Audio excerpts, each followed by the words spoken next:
Bonjour à toutes et à tous et on se retrouve sur la Papote Foot, vous le savez, on a l'habitude d'échanger autour de l'actualité footballistique et aujourd'hui nous allons recevoir un personnage en lien avec l'actualité. C'est Pierre Gerbeau, journaliste de Lucas Opposé. Pierre, on a l'habitude de t'avoir, t'es souvent en Amérique latine, là t'es où en ce moment? Ah, salut Nardine. Bah, j'habite en Amérique latine. Voilà, là, j'habite en Colombie. Mais là, j'ai pris quelques jours de vacances, quelques semaines de vacances voilà, pour voir un peu ma famille. Donc, je suis en France, là. C'est vrai Et que t'es à Bogota, habituellement c'est en ça. Colombie, c'est ça? Ah, c'est ça.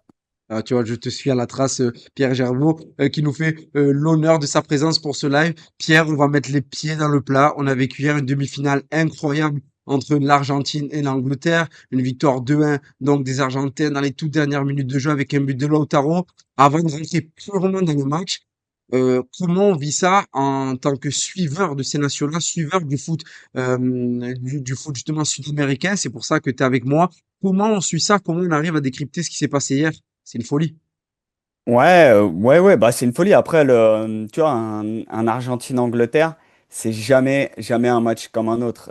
Tu vois, les Argentins, ils ont un chant. Alors, tu pourrais dire, ah, c'est l'Argentine, etc. Mais non, en fait, ils ont un chant spécial pour ça. Ouais, ouais. Tu vois, celui qui saute pas est un Anglais, hein, El que no salta es un inglés. Et, euh, et ils ont vraiment un rapport très particulier à l'Angleterre. Tu vois, par exemple, Juan Sebastián Veron, qui a joué là-bas, il l'appelait l'Inglés. En plus, tu vois, ça a vraiment un Bien sûr. côté un peu négatif après sa Coupe du Monde 2002, un peu raté. Donc ouais, Argentine-Angleterre, c'est jamais un match comme un autre. Et donc, tu vois, c'était assez excitant. J'étais très curieux de voir ça. Tu vois, la première période, j'ai eu l'impression de voir un peu un mauvais match de Libertadores où ça se mettait que des coups. Par contre, la deuxième, elle était bien, hein. À la La deuxième, première période, j'ai beaucoup vu ça passer sur les réseaux sociaux, notamment où les commentateurs du match l'ont dit, beaucoup vu, beaucoup entendu. Oui, il y a trop de coups, mais je trouve que ça fait aussi le sel un peu du football et de la Coupe du Monde, donc d'avoir différents types de matchs. On a eu France-Espagne la veille, et là on a eu Argentine-Angleterre qui racontait quelque chose dans l'histoire, comme tu l'as dit. Bon, sur le côté historique, de nombreux matchs, voilà, l'Amène Maradona, c'est face à l'Angleterre. Beckham et Diego Simeone l'embrouille, c'est Argentine-Angleterre. Le territoire des Malouines, que les deux pays s'approprient. Ben, ça aussi, c'est quand même un sujet qui a dépassé le cadre footballistique. Même au niveau étatique, on ne met pas d'arbitre anglais sur un match argentin et inversement, c'est la FIFA qui a décidé ça. Donc c'est vrai que c'est une rivalité qui est connue de tous. C'est incroyable. Mais sur la première période, moi, je trouvais qu'il y avait des coups. C'était, voilà, mais ça racontait aussi quelque chose, même l'histoire des îles sifflées, c'est peut-être négatif, c'est peut-être pas bien, mais ça racontait quelque chose et c'est bien aussi de voir ça. Ouais, bah c'est vrai. Et t'as oublié un petit point. T'as un côté un peu mystique aussi. Tu vois, l'Argentine en 86, t'as cité le match de 86 et de Ouais, 98.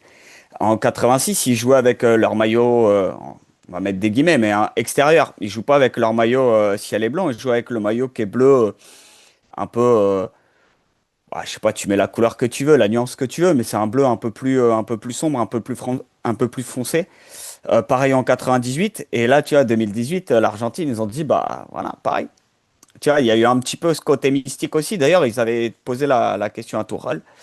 Donc, euh, donc ouais, ça fait le sel. Après, tu vois, mettre des coups, etc., c'est pas. Tu vois, évidemment, ça fait partie du match, etc., et il n'y a pas de. Pardon, il y a pas de problème. Mais, euh, mais bon, c'est bien aussi quand ça joue au foot, tu vois, quand il y a des coups et que tu as aussi, tu vois, de l'engagement, de l'intensité, mais que tu as des occasions, tu vois un peu de foot. Là, là, on n'en a pas vu énormément sur la première période, j'ai trouvé. Voilà, mais on en a vu après. on en a vu après, c'est justement, donc quand tu as ce finish, qu'est-ce que tu te dis? Tu te dis que cette équipe est injouable, on parlera de la finale, hein, mais tu te dis que vraiment, ça y est, en fait, cette équipe, elle est programmée pour aller au bout, ou non, chaque match a raconté une histoire différente avant qu'on revienne sur le parcours. Qu'est-ce que tu t'es dit précisément à la fin de ce match? Ça y est, dimanche, c'est à nous, enfin, c'est à l'Argentine, ou pas spécialement? Maintenant, je me suis dit, tu vois, je me suis dit que c'était la mauvaise stratégie. Tu vois, je vais pas faire. Tu sais, c'est facile. En Argentine, ils disent c'est facile de parler avec le journal du lundi. Mais, euh, mais tu vois, tu voyais quand même venir. Oui. Oh Tu oui, vois oui. la stratégie de Tourelle tu vois, qui met le rideau, etc. Et tu fais, mais. Enfin, tu vois, dans ma tête, là, sur la dernière demi-heure, je me fais, mais ils tiendront jamais, les Anglais. Ils tiendront. Enfin, ça, tu peux pas le faire contre Bien sûr. l'Argentine parce que. Bien sûr. Tu vois, parce que t'as Messi, parce que t'as Enzo, tu vois, ça frappe de loin. Bah, d'ailleurs, l'égalisation, c'est une frappe en dehors de la surface. Mm. Tu vois, ils ont tellement de cordes à leur arc que bah, tu peux pas faire ça. Donc, elle est pas injouable, cette équipe d'Argentine, elle, loin s'en faut. Mais, euh, mais par contre, mentalement, pour les battre, pour les taper, bah, faut être très, très fort et très, très solide. Et ça. Vas-y, Pierre, finis, pardon, vas-y. Et ouais, ouais, tu vois, pour les battre. C'est ça, faut vraiment être très très solide mentalement et t'as intérêt à avoir et l'Espagne peut le faire, hein, tu vois, je sais pas. Bien sûr. Moi je suis vraiment curieux et je dirais même que l'Espagne pour moi est légèrement favorite, mais non, voilà tu vois, ce que je me suis dit, c'était quand même waouh pour enfin voilà, ouais, t'as pas intérêt à les laisser en vie quoi, t'as intérêt à leur mettre 3-0 aussi pour que parce qu'on a vu que pendant le parcours, même 2-0, ça suffit pas. Il faut vraiment leur mettre 3-0 dans le temps additionnel de la deuxième période si tu veux les taper, quoi. On va revoir la joie dans les vestiaires. Regarde, Pierre, j'ai cette vidéo de la joie argentine. Voilà, cette danse. Cette chanson de foot. Ah ouais? Tu entends un petit peu ou pas? Non, tu entends pas. Moi, non, non, j'ai pas le son. Non, j'ai pas le son. Mais bon, après, enfin, tu vois, on voit les images. Donc, ouais, bah, ils allaient Et pas pleurer, hein. là, je vais remontrer aussi cette joie des supporters. Regardez, argentins, pour ceux qui regardent la vidéo, c'est la libération incroyable, Pierre, quand on voit ce but-là à la dernière minute de jeu, Lautaro Martinez de Messi à la 92e minute de jeu, là, la voix des supporters argentins, c'est vrai que c'est incroyable de vivre ça. Et c'est vrai que toi, tu as dit, moi, j'ai parlé aussi un peu sur mes réseaux sociaux, l'attitude des Anglais, qui a été, bon, mauvaise, hein, moi, c'est ce que je pense, donc je vais pas prendre des précautions oratoires pour dire que ce qu'a fait Thomas Tuchel, c'est vendre son équipe à l'adversaire, c'est dire, les vas-y, allez-y, attaquez-nous, nous, on va faire que défendre. Donc, du coup, c'est vrai que c'était un match assez bizarre, oui, mais du côté de Scaloni et de l'Argentine, il y a une minute qui a un peu tout changé, il y a eu pas de changement. À la 72e minute de jeu, on a eu la sortie donc de Simeone, de Molina, de Lisandro Martinez et de Nicolas Tagliafico, pardon, et les entrées donc de Paul, Montiel, Montamedi et Martinez. Quand on voit ces entrées, nous, en tant que spectateurs de football lambda, on se dit, bon, c'est des changements, ça a l'air d'être du poste pour poste. Mais toi, en tant que suiveur argentin, qu'est-ce que tu t'es dit quand tu as vu ces changements à la 70e minute de jeu? Bah, je me suis dit, tu vois, il y a bah, Otamendi, c'est clairement, tu vois, t'as vu beaucoup ça, McAllister l'a fait, etc. Tu vois, des centres et des joueurs qui viennent de derrière et pour mettre de la présence dans la surface et prendre le ballon de la tête. Otamendi, ça va. Tu vois, tu changes bah, tu mets De Paul au milieu aussi. Tu vois, tu mets Montiel. Et tu vois, tu mets un peu plus de changement de centreur, un peu plus tu vois, Ouais. de qualité de centre. Donc, tu vois, C'est il ça, tente. c'est ça l'idée, c'est de se dire, on va envoyer des centres, on va envoyer des centres, on va passer par à côté quand on voit ces changements. Ouais, et puis tu as aussi la sortie de Paredes, pour moi, où il met Enzo, il dit, tu vois, le, en Argentine, le cinco, tu vois, c'est un peu le milieu défensif reculé, qui est un peu le cerveau. Un peu le Tu vois, Regista, voilà, ouais, voilà, tu vois, un peu tu vois, Andrea Pirlo, par exemple, bien etc. sûr. Et donc, il fait un peu reculer Enzo, etc. Donc, c'est pareil, il sait, il a pas besoin de mettre d'impact, en fait, au milieu. Et il met voilà, il fait reculer un petit peu Enzo, qui va contrôler le jeu, etc. Et bah, moi, je me dis enfin voilà, tu vois, c'est pas que entre guillemets, un peu on met des attaquants à l'instar de par exemple ce qu'a fait et c'est intéressant parce que tu vois BKCC, le sélectionneur argentin de l'Équateur, était avec Scaloni dans le staff de Sampaoli en 2018 et tu vois l'Équateur à la fin ce que BKCC faisait, où il a empilé les numéros 9 sur le terrain, ça ressemblait à rien. Et tu vois que Scaloni, du coup, même si ils ont bossé ensemble, il n'est pas du tout dans cette approche-là. Tactiquement, c'est beaucoup mieux joué. Tu vois, il aurait pu mettre quelques autres neufs supplémentaires. Il avait Flaco Lopez, etc. sur le banc. Mais tu vois qu'il y a une vraie volonté et des vrais choix tactiques. Et donc tu te dis, bah voilà, on n'a plus besoin de défendre entre guillemets, on n'a pas besoin de la vitesse de, tu vois, Otamendi, il va pas vite, euh, loin de là d'ailleurs. Mm. Et tu vois, on n'a pas besoin de défendre entre guillemets parce qu'eux, ils attaquent plus. Donc on va mettre des joueurs de tête, on va contrôler et partir de beaucoup plus de derrière. Tu vois, on va mettre vraiment des manières de ballon, de la présence, etc. Et bah, tu vois que ça a marché, clairement. Magnifié par le talent de la Pulga, de Lionel Messi et ce match incroyable. On est d'accord qu'il y a un Messi avant le but de Gordon et un Messi après le but des Anglais et un Messi qui a totalement changé son attitude en corrélation avec les changements que tu as indiqués de Scaloni. Ouais, Messi, c'est Messi. Enfin, tu vois, moi, je dirais qu'il y a un Messi avant ses 35 ans, tu vois, avant 2022, bah, même, ouais, même, je dirais, allez, tu peux remonter un peu avant. Tu as un Messi avant 2021 et un Messi après 2021. Enfin, voilà, ce que fait Messi avec la sélection argentine depuis la Copa América. Enfin, c'est plus le même joueur en sélection. C'est vraiment. Et tu vois, ça après, il peut disparaître, etc. Tu vois, il peut marcher. Tu peux avoir l'impression, tu le vois moins, etc. Deux passes décisives hier. Deux passes D. Et en plus, Enfin, il y a des passes décisives où tu mets un centre dans la boîte, voilà, mais là, on parlait justement des changements anglais, en critiquant Tourelle, notamment Dan Burn qui est rentré pour mettre de la dimension athlétique, de la taille dans la surface de réparation.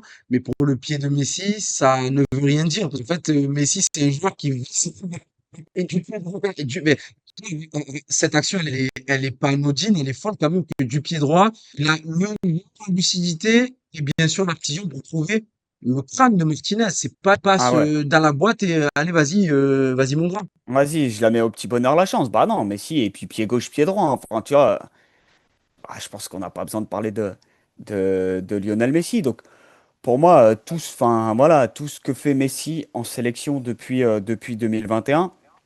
Il a vraiment changé. Il a vraiment été libéré d'un poids parce que, tu vois, avant 2021, avant la Coupe du Monde 2022, Messi, tu vois, c'est un peu le talent, tu vois, talent intergénérationnel, mais, mais il manquera quelque chose, quoi. Il manquera toujours quelque chose.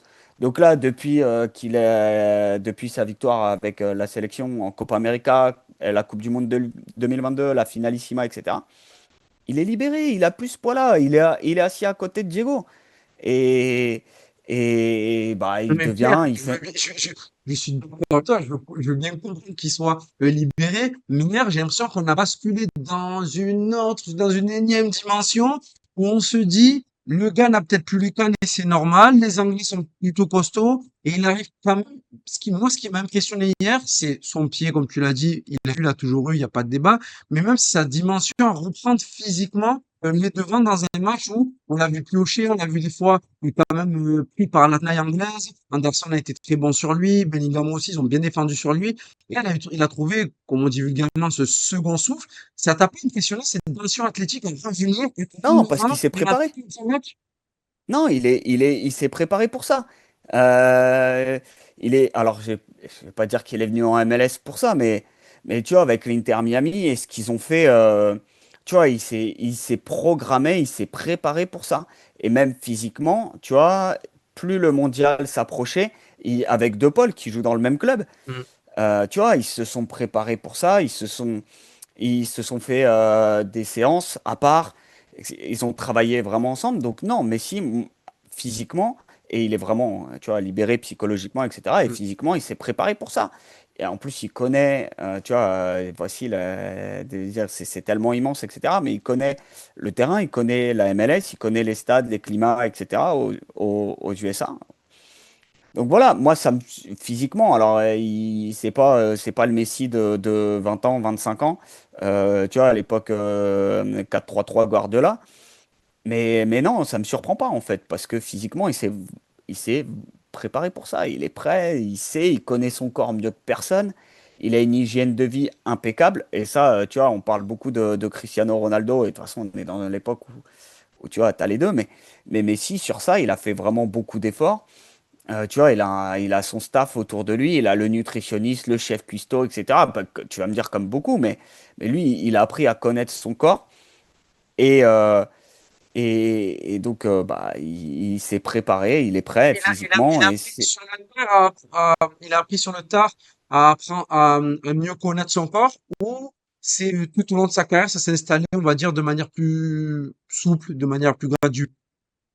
non, bah je pense, enfin pareil. Après, j'étais pas dans le vestiaire du Barça, mais ce qui se dit, c'était quand même au début de sa carrière, pouvait se laisser aller de temps en temps, il pouvait se faire plaisir, hein, pas, tu vois, sur les pizzas notamment. Mais voilà, là, petit à petit, il est rentré dans vraiment un mode où il contrôle tout. Tu vois, il contrôle vraiment tout, il laisse rien, aucun détail au hasard. Et donc là, vraiment, le travail qu'il a fait avec l'Inter Miami, c'est ce qui lui permet d'être à ce point physiquement, de pouvoir tenir, euh, et l'Argentine en a joué hein, des minutes, de pouvoir tenir bah, une, deux prolongations, tu vois, en huitième, en 16e. Et voilà, moi, physiquement, je suis pas, tu vois, je suis pas tombé de ma chaise parce que je sais qu'il s'est préparé pour ça.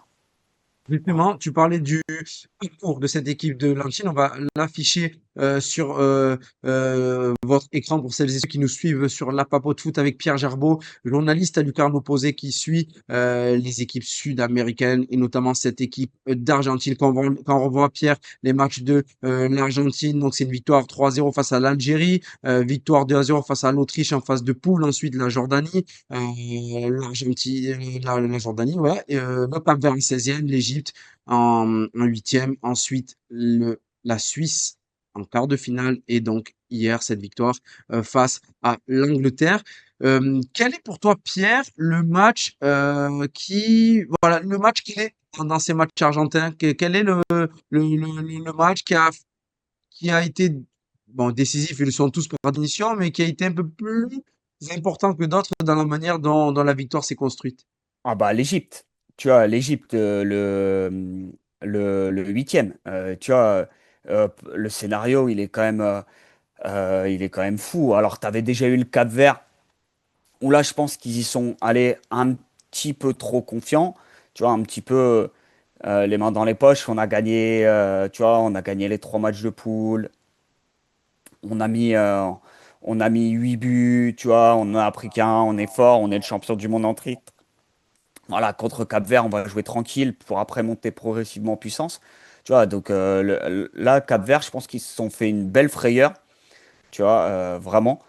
Mais pour moi, le match, le tournant, c'est l'Égypte. Vraiment, tu vois, tu as le scénario où ils sont menés 2-0 à 10 minutes de la fin.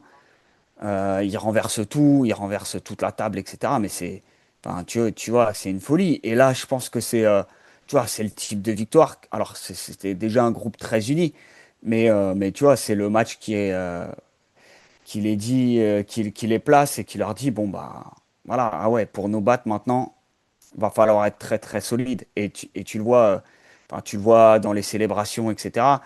Enfin, pour moi, l'Égypte, c'est le tournant de l'Argentine dans cette compétition-là. Vraiment.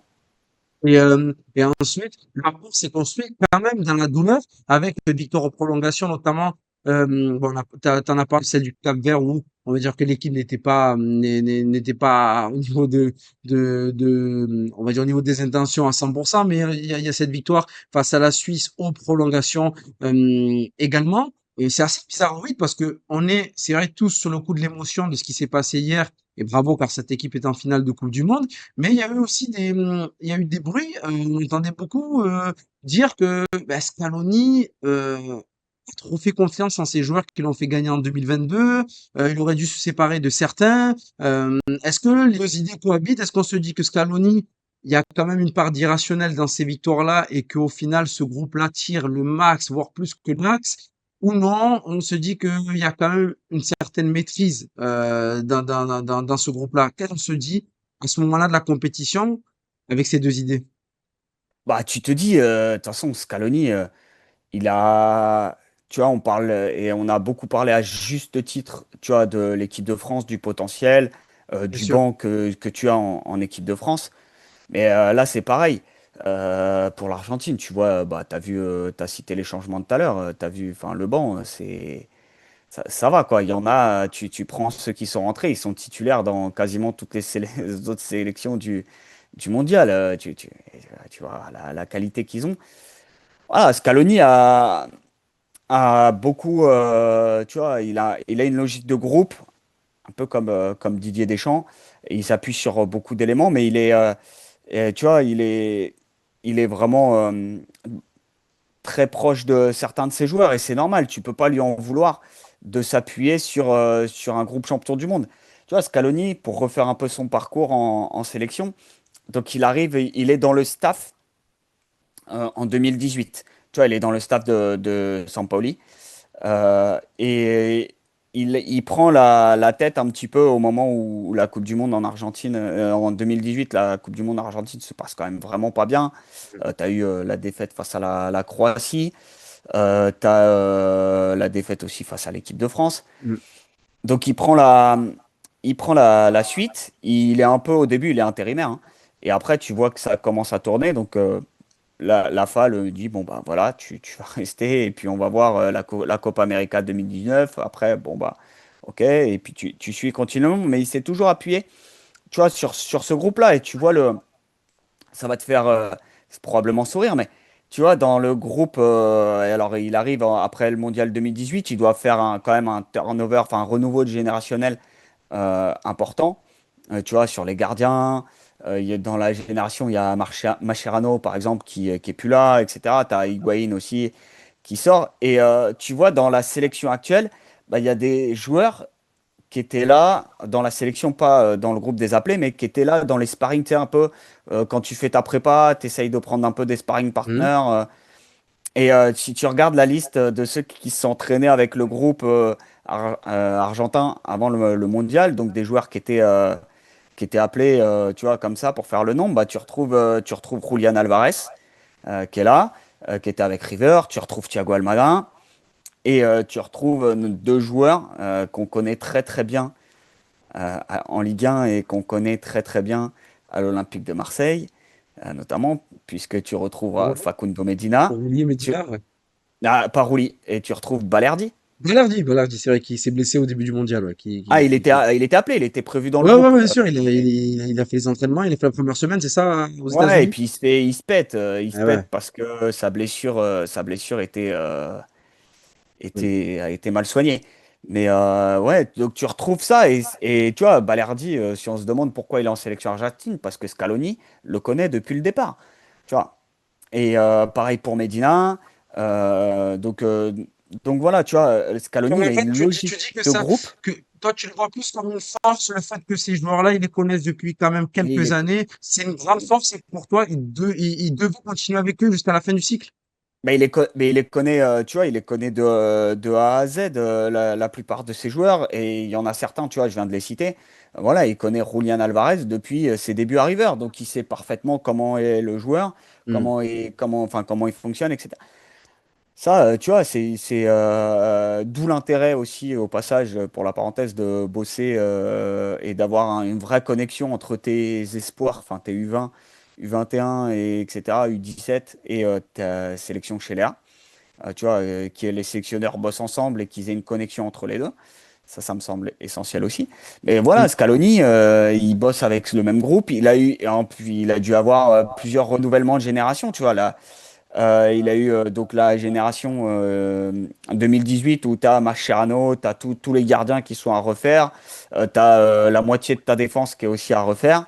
Mm. Donc, tu vois, Scaloni a dû reconstruire avec ça. Là, il a dû reconstruire sur des bases. Par exemple, il y a un joueur fondamental qui est plus là et qui est quand même, et tu le vois aujourd'hui, qui est très dur à remplacer, c'est Angel Di Maria.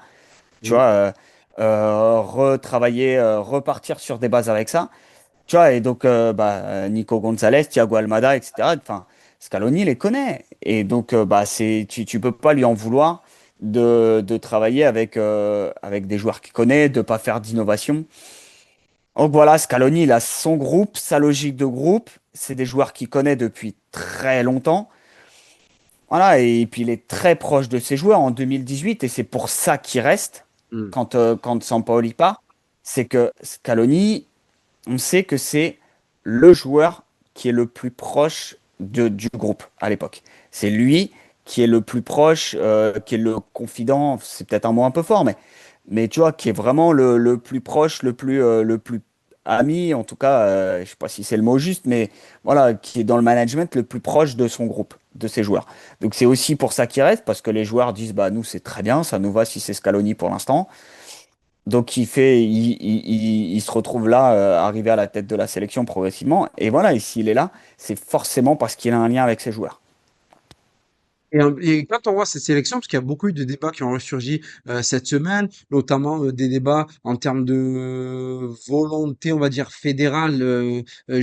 Par exemple, l'Espagne qui est plus dans un moule, dans une vision commune, collective, et qui a construit ses équipes pour ça. Et de La Fuente a repris une équipe qui est dans un cycle où le collectif est mis en avant. Il y a l'équipe de France qui est plus sur la formation des individualités qui est plus dans, on va dire, la volonté de former des très bons joueurs et ensuite le côté collectif vient s'insérer après. On a, on va dire, une équipe d'Angleterre qui est hybride avec un changement de sélectionneur, mais qui a quand même eu une notion de collectif, pardon. Et à cette équipe d'Argentine, j'ai l'impression qu'elle est plutôt à part, suspendue. J'ai l'impression que c'est comme un club parce que les joueurs jouent. Tu as parlé d'Otamendi qui était au Benfica. Tu parles des joueurs on parle de joueurs qui jouent dans tous les championnats. Il n'y a pas vraiment, voilà, Molina qui joue du côté de l'Atlético Madrid, Messi qui joue à MLS, De Paul qui joue à Atlético Madrid. Donc oui, il y a une fibre, on va dire, hispanique, latine dans cette équipe, c'est normal.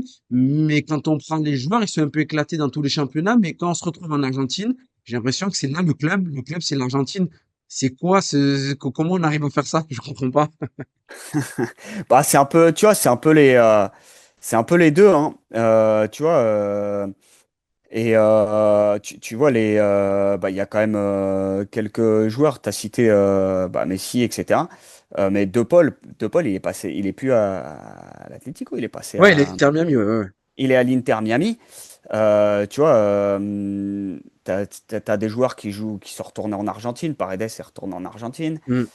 Tu vois, l'Argentine, c'est les deux.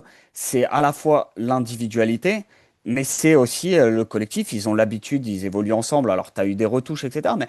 Mais ils jouent ensemble depuis longtemps. Ils se connaissent par cœur. Ils se connaissent vraiment par cœur et collectivement. Alors, c'est pas une machine aussi puissante, peut-être que peut l'être l'Espagne.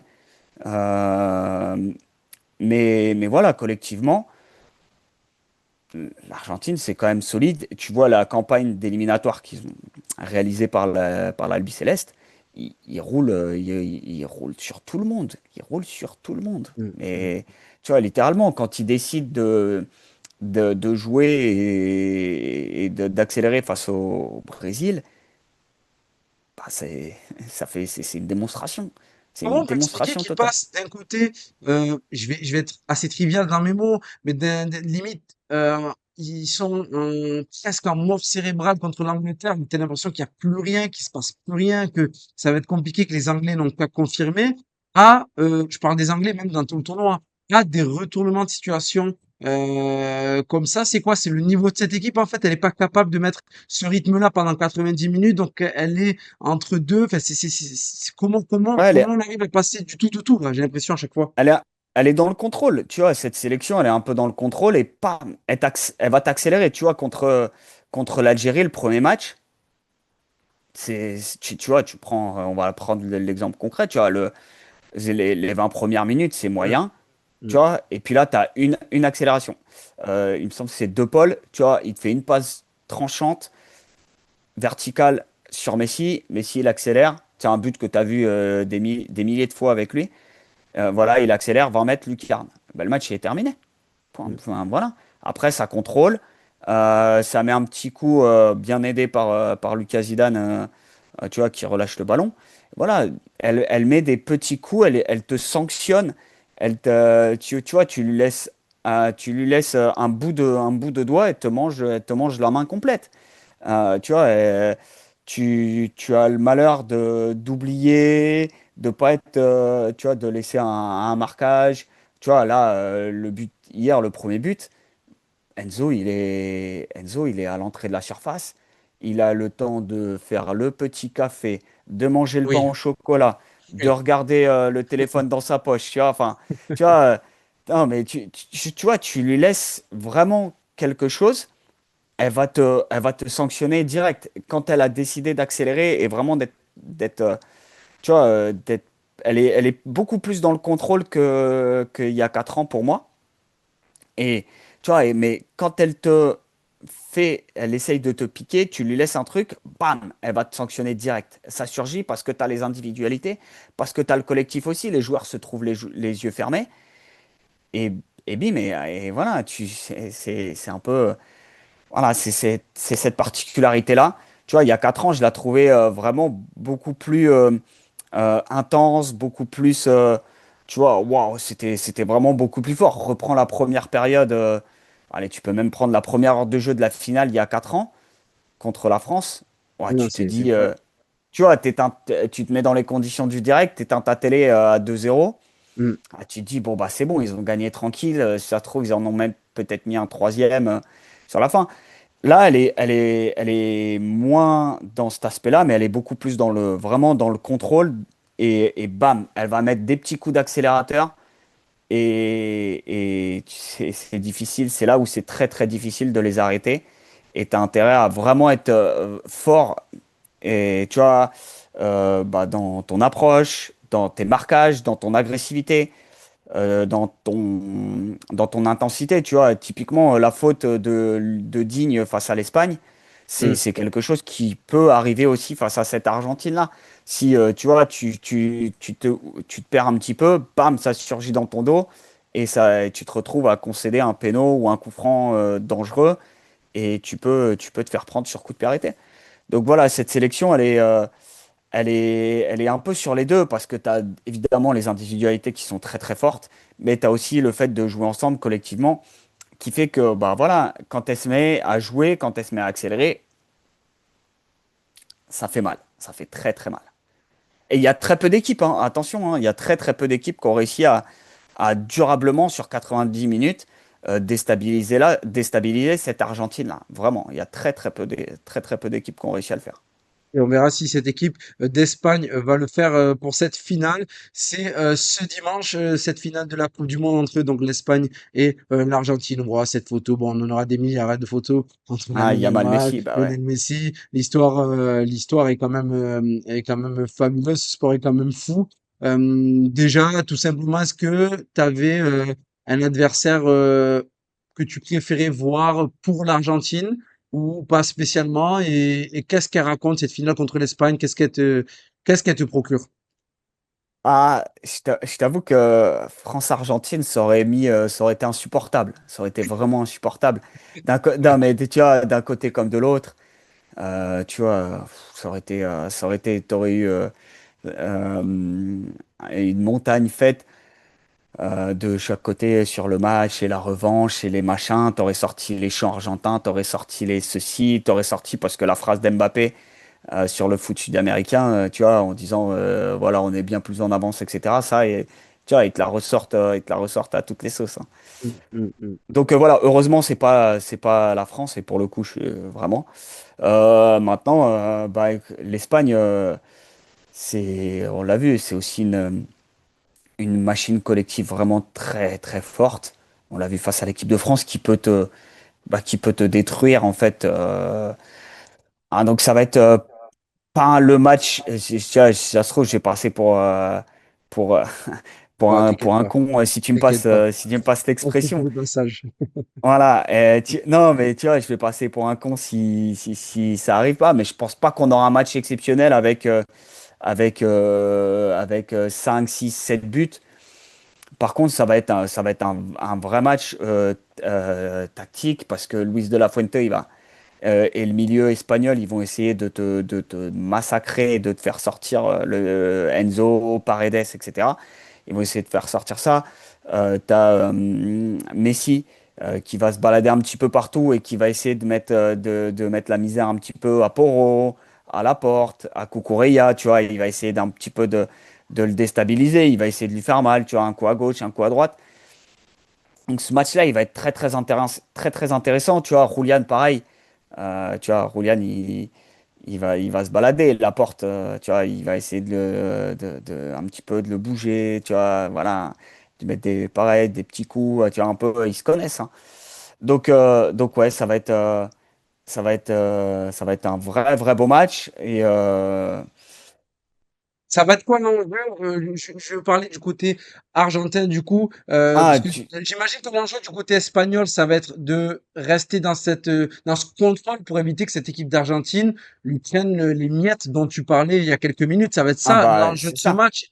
Et du côté argentin, ça va être quoi? L'enjeu, ça va être de rester en éveil, concentré. Ça va être quoi l'enjeu ben Bah, voilà, l'enjeu de gagner, mais d'exister au milieu, tu vois, tu vois, t'as un peu le cliché, la bataille du milieu, ouais, etc. Mais là, pour le coup, tu vois, le milieu espagnol, Rodri, Olmo, Fabian Ruiz, tu vois, ça va, tu ouais, vois, il y a du niveau, oui, tu vois. bien sûr, il y a du répondant, bien sûr. Tu vois, la clé, et côté argentin, ça va être bah, ils vont essayer de les neutraliser, entre guillemets. Et donc, bah, du Paredes, du De Paul. On verra ce que fera Scaloni, mais moi, je serais pas surpris de voir De Paul, justement, par rapport à ça. Mhm. Du Enzo, évidemment, ou tu vois, du McAllister. Tu vois, on va essayer d'essayer de les annihiler, d'essayer de réduire leur impact. Ça va vraiment être ça, je pense, la clé et ce qui va se dire côté argentin. Après, tu vois, pour le coup, t'as pas l'antagonisme que tu pourrais avoir par rapport à la France. Mhm. Ça va te vendre évidemment le Messi, Yamal, etc. Mais voilà, tactiquement, la clé pour l'Argentine, ça va être de réduire l'impact de ce milieu.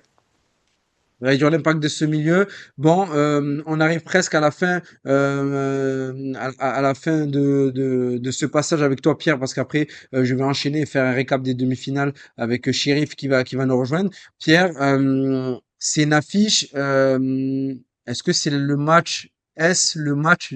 Est-ce l'affiche du football? Bah, tu sais, il devait y avoir, j'ai lu ça, après, j'ai pas vu passer. Enfin, j'ai pas été vérifié, pardon, mais j'ai vu passer ça. C'est la première fois que le champion d'Europe et le vainqueur de la Copa América s'affrontent en finale de la Coupe du Monde. Que les deux, tu vois, le champion d'Europe Hmm, qui hmm, est le dernier champion d'Europe, enfin champion, hmm. tu sais, l'Espagne qui gagne l'Euro 2024, L'euro, et le bien sûr. vainqueur de la Copa América 2024.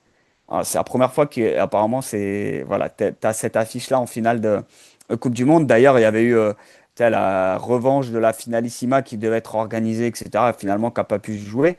Donc, tu vois, t'as ça, t'as le vainqueur de l'Euro contre le vainqueur de la Copa América. Voilà, l'Argentine t'a montré le parcours tout à l'heure. Jusqu'à maintenant, c'est 7 matchs, 7 victoires. Ils sont pas passés par les tirs au but. Ils n'ont pas fait de match nul en poule, etc. L'Espagne, qui est montée en puissance pendant, tu vois, même si leur phase de groupe, elle n'est pas exceptionnelle. Tu vois, ils font nul face au Cap-Vert, bon, ils déroulent face à l'Arabie Saoudite. Hmm, L'Uruguay, c'est pareil, c'est pas un match foufou, mais hmm, derrière, ça tartine l'Autriche à 3-0. hmm. C'est ça. Tu vois, pareil face au Portugal. Mm. Euh, L'Espagne, ils sont quand même, voilà, ils sont montés en puissance et tu vois, c'est solide, c'est très très très très solide. Je te sens Donc hypé en tout cas. Comme on dit, je te sens hypé, je te sens ah bah ouais, moi tu vois cette finale, elle m'intéresse. Ah, tu vois, tu te dis ah ouais, t'as envie d'y aller quoi, t'as envie de la T'es un regarder. favori? Non, non, non, non, non. Petit Lionel, ça y est. Moi, je dirais peut-être un petit peu l'Espagne, peut-être un petit peu plus l'Espagne, mais pas beaucoup. Tu vois, vraiment pas beaucoup. De pas beaucoup, ouais, c'est du coup à 55-45. On est dans ces ordres de grandeur là. Ouais. Ouais. Ouais, voilà, c'est pour le coup, ouais, c'est vraiment ça. Faudrait regarder, tu vois, par rapport au parcours, qui a parcouru le plus de kilomètres, etc. Enfin, tu vois ce que. Mais faudrait vraiment aller chercher dans ces. Parce que ça va compter, je pense.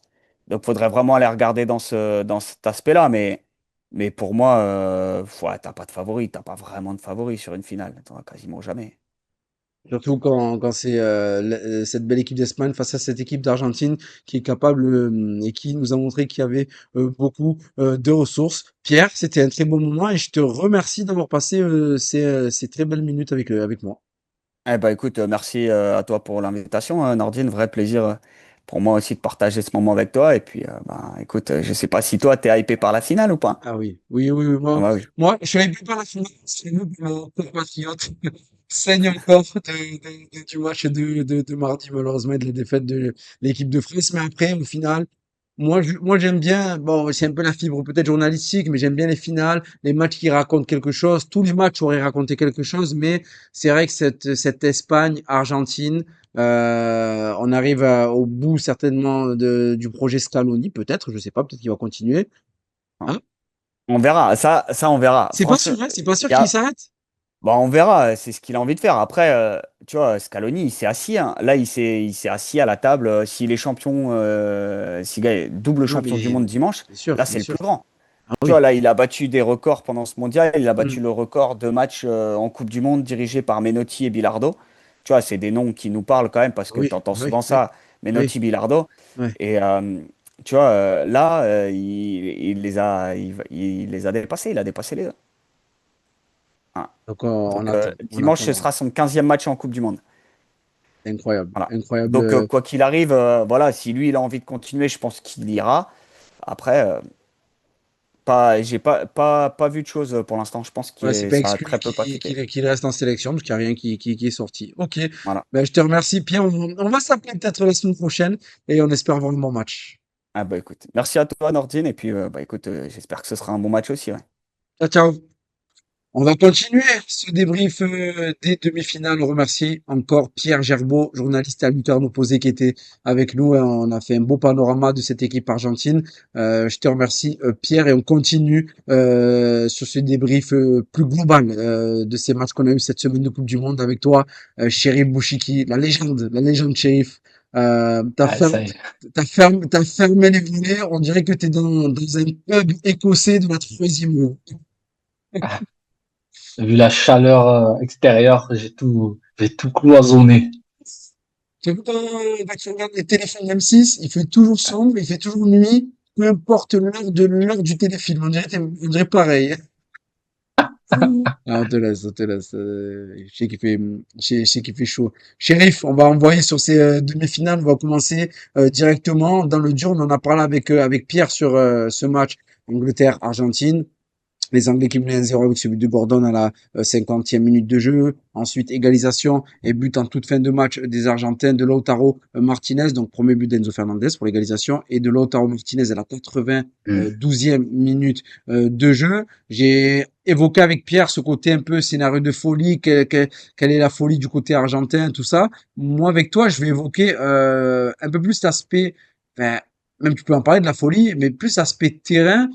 Comment on arrive à passer d'une équipe argentine qui est au bord du gouffre, au bord du précipice où l'Angleterre, ça y est, tu sais tu te dis allez, normalement ça va le faire, à cette fin de Hmm. match de folie. Comment on explique ça? C'est vraiment Tourelle qui donne le match ou c'est l'Argentine qui va chercher son destin?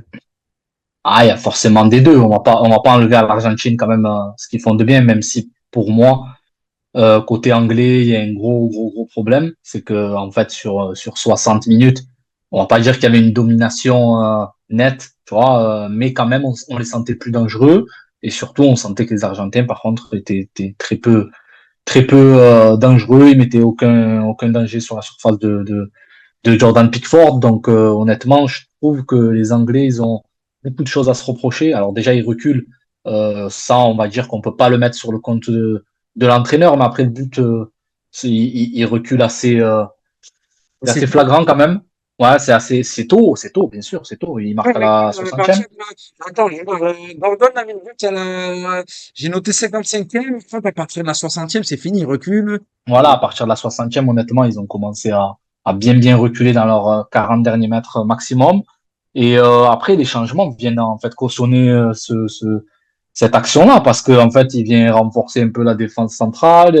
Après, c'est vrai qu'il malheureusement il y a la blessure aussi de Reece James, mais en fait, il vient donner raison un peu à ses joueurs et il fait reculer tout le bloc en rajoutant des joueurs défensivement. Et honnêtement, il n'y a même pas une idée de jouer en transition parce qu'il n'y a même pas les joueurs pour derrière faire mal en transition. En fait. Est-ce qu'il aurait pu, par exemple, faire entrer Rashford plus tôt, des gens justement comme ça, pour aller piquer dans le dos des Argentins? Est-ce qu'il aurait pu tenter ça ou non? Clairement. Bon, clairement, pour moi, il aurait fallu faire rentrer des flèches comme ça. Il fait rentrer Ivan Toney et Rashford, je crois, À à 91e. 3-4 minutes de la fin, non? Ah Ouais, ouais, c'est ça. voilà. Bah, quand il prend le Donc, 2-1, je crois. c'est franchement, pour moi, c'est ridicule. Et alors, quand j'entends les réactions d'après-match, ça l'est encore plus. C'est-à-dire, sa réaction à lui? Ouais, sa réaction quand il te dit on a fait notre meilleur match en gros depuis je sais pas combien de temps, c'est notre meilleur match, je suis fier des joueurs, tu vois. Alors que non, ils ont été bons pendant 60 minutes et après plus rien. Et en plus de ça, c'est lui un peu qui initie tout ça. On le sentait déjà tendu sur le début de match. Je le vois, il réclame beaucoup de cartons, il réclame beaucoup de fautes, mais tu vois, d'une certaine façon, on sentait qu'il était très nerveux. Et en fait, on sent qu'il a été pris un peu par l'enjeu du match et au final, ils se sont fait avoir. Mais comment on peut expliquer qu'un mec comme Tourelle, qui en a vu quand même des matchs, qui a de l'expérience, et qui arrive à autant, bon, en natation, on a vu un peu des bribes de ça face au Mexique, mais le Mexique, on se dit, bon, ils étaient à 10 carton rouge, je sais pas combien de mètres d'altitude, je crois 4000 mètres d'altitude, match un peu compliqué. Bon, ok, on va dire contexte particulier. Mais là, on arrive sur un match où il maîtrisait tout. Comment on peut expliquer, tu vois, on parlait de la phrase de Bielsa hier, toi et moi, on s'est écrit quand on disait que Bielsa disait pour mener, pour gagner, faut arrêter de faire le contraire de ce que tu as fait quand tu as ouvert le score. Tu mènes 1-0, et là on a l'impression qu'il a fait le contraire de ce qu'il a fait pour justement conserver ce score, avec carrément l'entrée de Dan, parce que tu as parlé de Reece James qui est sorti, il y a Rice qui est sorti, et surtout les entrées de Dan Burn, Voilà, euh, qui est rentré, et d'O'Reilly qui est rentré côté gauche, donc on avait une ligne de c'est 5 ça. voire de 6 et et ce qui se passe après, limite, enfin, c'est prévisible. Comment on peut expliquer ça, shérif? Honnêtement, je sais pas. Enfin, toi, sur le Après, coup, tu te on dis quoi sentait. quand il fait ça? Tu te dis, il a complètement craqué, qu'est-ce qu'il fait? Ben Ou tu moi, te dis, enfin, c'est quoi le sur le raisonnement, coup, quoi? honnêtement, sur le coup, ce que je me dis, c'est en fait, ils ont joué d'une façon pendant 50, 60 minutes, ils ont joué d'une façon. En Hmm. limite, ils étaient en bloc médian haut, tu vois, où Kane orientait un peu le pressing. Après, ils étaient bien en place. Honnêtement, il y avait de l'intensité, tu vois. Ils sentaient qu'il y avait une genre de zone presse à partir de la zone médiane. Ils commençaient un peu à leur rentrer dedans, parce qu'au milieu, ils n'ont pas pu poser leur jeu. Et, euh, et en fait, au final, tu viens de défaire un peu tout ce que tu as fait de bien, tout ce qui a fait, en fait, que tu étais en bonne position dans ce match. Au final, tu as mené 1-0 parce que justement, tu étais incisif sur tes attaques, tu as mené du monde quand même dans le camp adverse, tu vois. Tu essayé quand même de récupérer le ballon, on va dire, beaucoup plus haut, en tout cas, que sur les 30 dernières minutes, ça c'est clair, tu vois, avec une certaine agressivité. Et en fait, au final, sur les 30 dernières minutes, tu te mets à faire comme si tu étais le petit poussé contre, tu vois, de la Coupe de France, contre un gros de Ligue 1, alors qu'en fait, l'Angleterre, entre guillemets, ils étaient peut-être pas favorites parce que l'Argentine est tenant du titre, mais en tout cas, en termes de jeu et de ce qu'ils ont montré depuis le début de la compète, ils étaient quand même au-dessus de l'Argentine, tu vois. Et ce qu'on a vu sur 60 minutes, ça confirme aussi ça. Même si derrière, on va pas occulter les 30 dernières, tu vois. Hmm. L'Argentine a été excellente sur les 30 dernières. honnêtement, moi, ce qui me surprend sur cette équipe, c'est qu'en fait, ils maîtrisent vraiment tous les aspects offensifs. Ils peuvent te faire mal en transition, ils peuvent te faire mal sur un centre, tu vois, sur une attaque placée, sur un centre, honnêtement, tu vois, la variété des attaques, tu vois, c'est assez impressionnant. Et entre guillemets, des fois, tu peux te dire, ouais, on va leur laisser le ballon et peut-être qu'ils sauront pas quoi en faire, mais bien ils sûr. savent très, très bien quoi en faire, en tout cas. Il y a cette image côté Argentin que je voulais te mettre, regarde. J'ai pris cette image sur le match d'hier. Ouais. C'est un peu, voilà, c'est cette histoire de ligne défensive. 1, 2, 3, 4, 5. Kwanzaa qui est rentré. Là, je crois que c'est Dan Burn qui est là. Et justement, ce qui est un peu paradoxal, c'est que on a mis une ligne de 5 pour bétonner l'axe. On prend un but justement dans l'axe avec le magnifique pied de Léo Messi. Et on a la frappe d'Enzo Fernandez qui a eu du temps d'armer, comme on dit, elle a eu le temps pour prendre le café, d'allumer Ah ouais. d'allumer sa ch'toune, comme on dit, de faire sa vie, quoi. Et justement, ce qui est paradoxal, c'est que même le postulat, au-delà du postulat, l'analyse, elle est pas bonne. Du côté argentin, on continue à faire des changements, poste pour poste, on fait entrer des joueurs comme De Paul, tout ça, qui, on va dire, qui ont l'habitude de jouer dans l'axe. Et au final, lui, il a dépeuplé hein, cet espace-là où il y a Rice, bon, il y a encore Rice, mais il n'y avait plus Rice. Donc, il a dépeuplé cet espace-là où il y a marqué Enzo Fernandez. Ben, est-ce que c'est pas enfin, une très très grosse erreur, une erreur majeure d'analyse qu'a fait Thomas Tuchel? Ah oui, ben pour moi, c'est clair. En tout cas, tu laisses le temps à des joueurs d'une qualité de classe mondiale, tu vois. Même Rodrigo de Paul, c'est un C'est sûr. joueur de fou furieux. S'il veut, il joue encore en Europe. Il est parti rejoindre Léo Messi parce que c'est son idole. Mais en vrai de vrai, il joue tous les jours à l'Atlético Madrid. C'est un joueur Bien qui a sûr. joué en Europe pendant je sais pas combien de temps, qui a éclaboussé de son talent quand il était à l'Udinese et ensuite encore à l'Atlético. Mais c'est des joueurs, déjà, tu leur laisses 2 mètres, ils peuvent te mettre le ballon où tu veux. Alors imagine si tu leur en laisses 3 ou 4 ou 5, tu vois.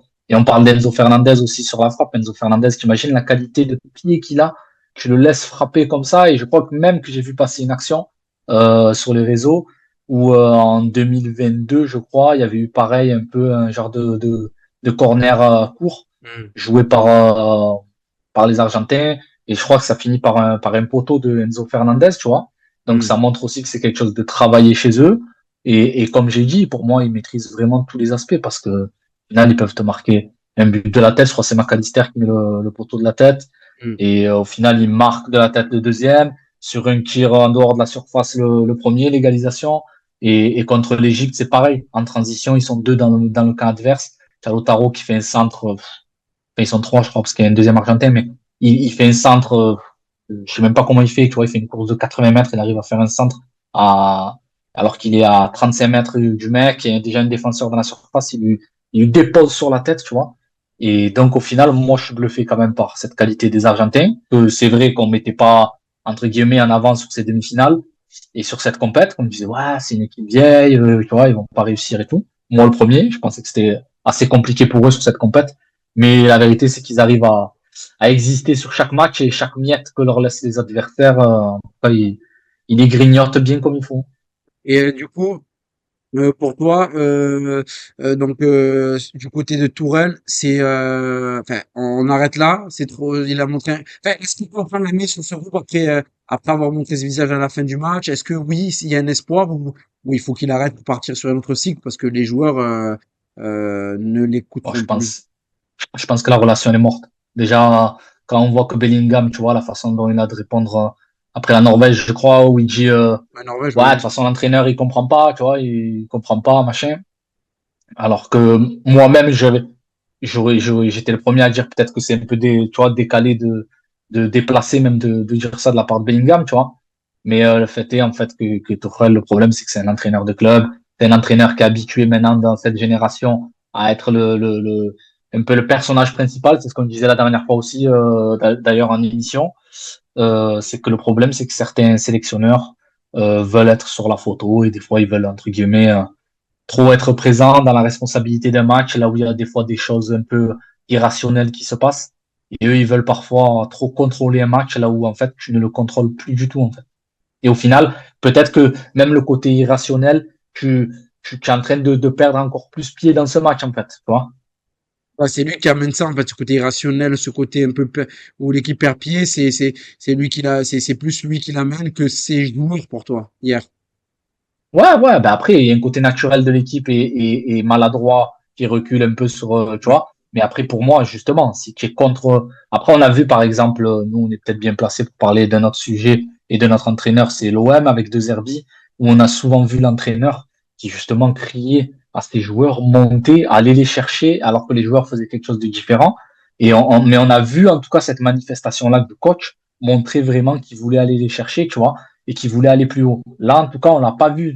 Tu vois, moi, en tout cas, Tourelle, je l'ai pas vu s'énerver en disant il faut monter, il faut aller les chercher, De tu toute vois. façon, avec le Et il a pas changement qu'il fait. fait, Voilà, c'est ce que j'allais te dire. Les changements, il fait pas les changements pour aller les chercher plus haut et pour leur faire mal, tu vois, comme il faut. Et même dans sa façon de vouloir défendre, pour moi, elle est pas bonne. Tu vois ce que je veux te dire? Même dans le côté bloc bas et on prend en transition, en fait, c'est incohérent ce qu'il propose, en fait. pourquoi c'est incohérent? Pourquoi son bloc bas est incohérent? Ben, parce que c'est incohérent, parce qu'au final, tu laisses des bons manieurs de ballon seuls aux 25-30 mètres. Un bloc bas, ça va. Les blocs bas, c'est pas uniquement dans la surface, tu vois. Tu peux être un peu plus haut, tu peux être en bloc bas à tes 35-40 mètres, c'est déjà pas mal. Et tu peux avoir des joueurs qui, justement, tu attends qu'ils soient dans cette zone, et là, tu vas les chasser, tu les orientes un peu sur le côté. Une fois sur le côté, tu essayes de les enfermer un peu sur le côté. Là, la vérité, on n'a pas vu ça. On a vu des joueurs qui pouvaient délivrer un peu des ballons bien comme il faut. Et en plus de ça, tu as des joueurs argentins qui sont excellents et qui peuvent marquer soit de la tête, du pied, peu importe, et qui se projettent en nombre dans la surface. Tu vois, c'est important aussi d'arriver lancé dans la surface plutôt que d'avoir des joueurs, des fois, qui restent statiques.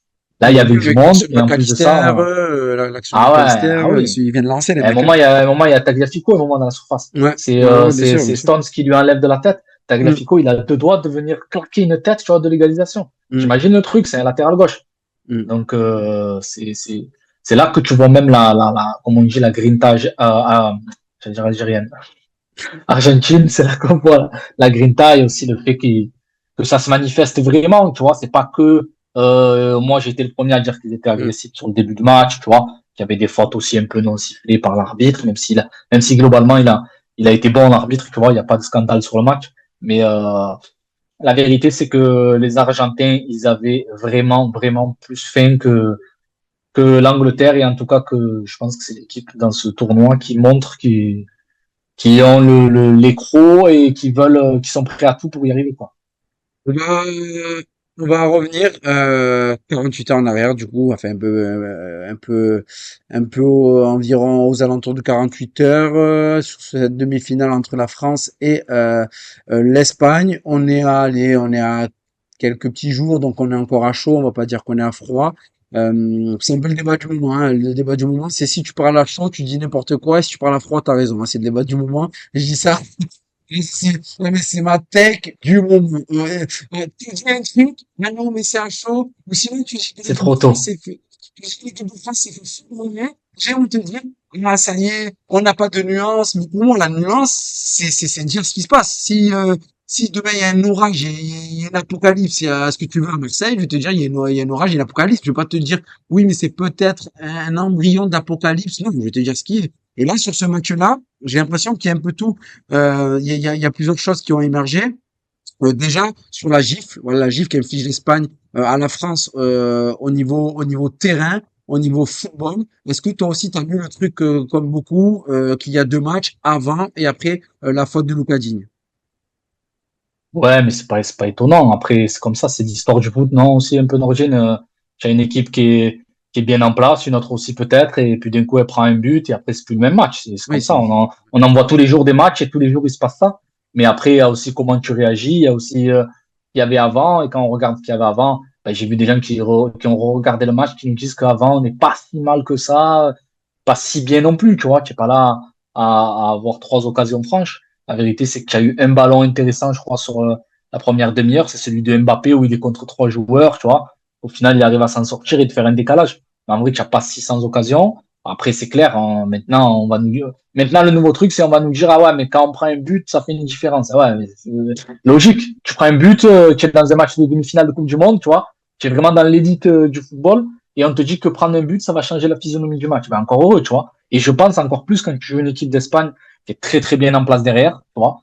une équipe d'Espagne qui sait gérer la possession et qui sait quand accélérer, quand, tu vois, au niveau du tempo, ça, la vérité. Je te coupe parce que sur cette équipe d'Espagne, on l'a vu, on va y revenir dans quelques minutes, mais comment on peut expliquer qu'il y a autant d'écart avec l'effectif de la France et l'effectif de l'Espagne?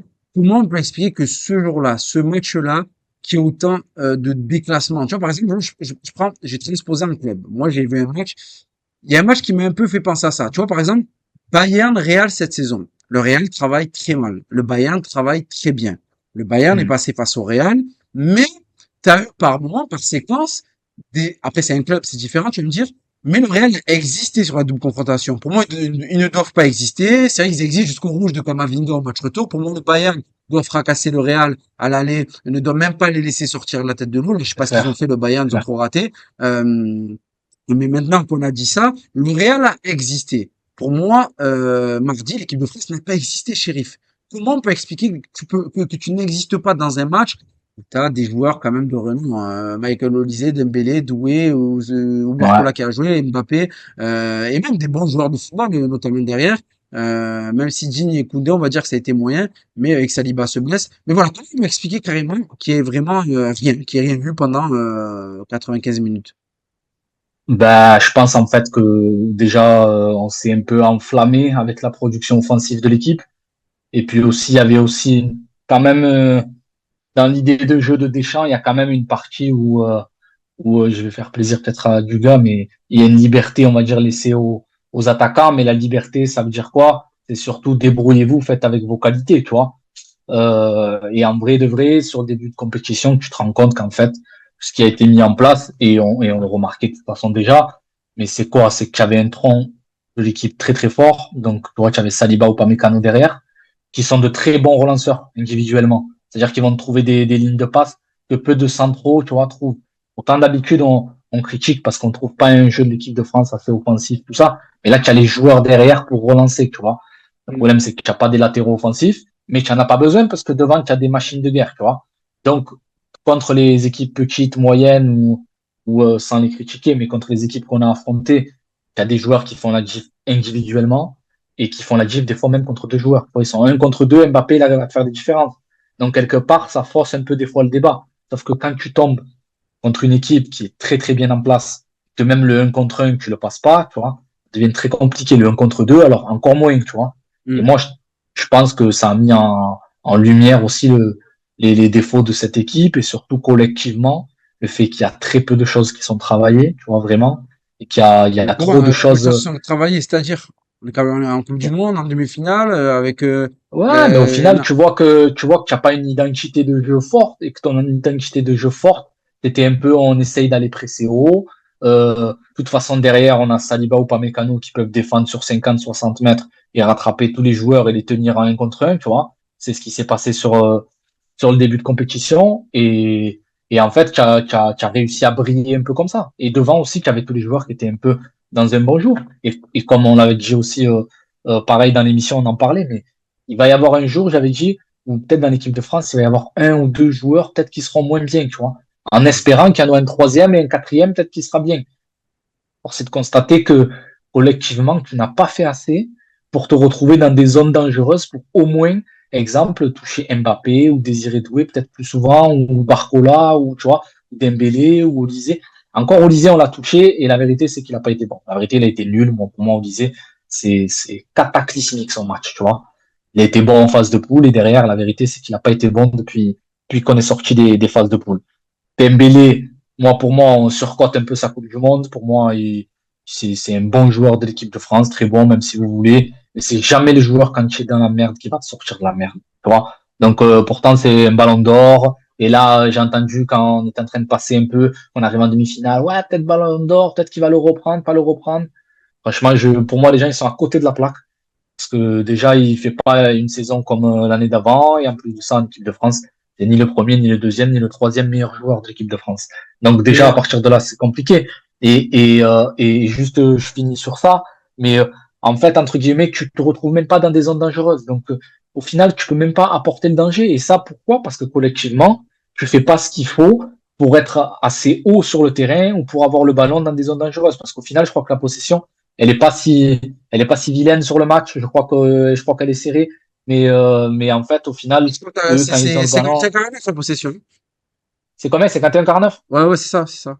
Ouais, tu vois, au final, la possession, elle est serrée, sauf qu'en fait, le ballon, on l'a eu bas sur le terrain, ou on l'a eu Hmm. par les joueurs qui sont bas, surtout, avec notamment un Chouameni qui se met entre les centraux, et donc, tu as une possession un peu stérile, alors que eux, quand ils avaient le ballon, et surtout, comme on revient sur la première chose que tu me dis sur ce match, ah oui, quand il y a un but, bien sûr que c'est important, bien sûr que ça fait la différence, parce que derrière, l'Espagne, ils n'ont pas à faire grand-chose pour se retrouver encore, entre guillemets, en zone de danger, et surtout, ils ont qu'à attendre l'équipe de France, tu vois.